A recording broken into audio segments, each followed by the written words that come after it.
And a moment ago, you mentioned neighbors. What about neighbors? What did neighbors do for you? That's a really good question. It's fascinating. Nobody has ever asked me that. What they do is they reinforce. The people around you reinforce. I mean, for example, if you're learning piano or an instrument or sports, it's called take repetitions, repeating it over and over and over and over. Well, neighbors tended to reinforce what you were getting at home, what you were getting at school, what you were getting at your church, the positive things, what you got at the Carnegie Library in Savannah. It was all the same message.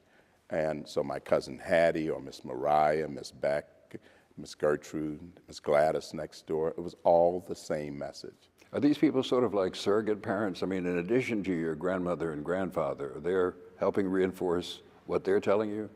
Yes, it was consistent. They were my neighbors. And, you know, in the South, of course, when anybody could tell you what to do.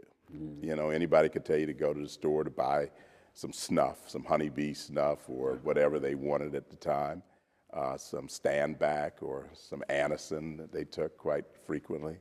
And then they could, I remember one day I was on East Broad and Henry Street, just down a few blocks from our house. And we were cautioned never to cross the street against the light. And of course, I'm a kid, so we crossed against the light. You know, there's no traffic, so we ran across. And out of the back window of the bus, you heard this voice, "I'm gonna tell Teenie on you." That was the worst voice ever to hear. That was Miss Gertrude. And before we got home, I don't know how she got the message to my grandmother, but before we got home, she had informed her that we'd crossed the street against the light.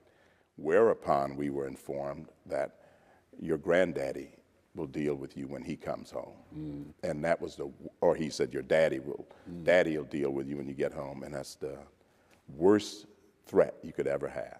Do these people feel free to discipline you as well? Oh, if they couldn't wait for daddy? They didn't have the need because they knew the fear of my grandfather was more than enough to discipline us. But if they had to, yes. And then we would get a second one from my grandfather. Oh, boy.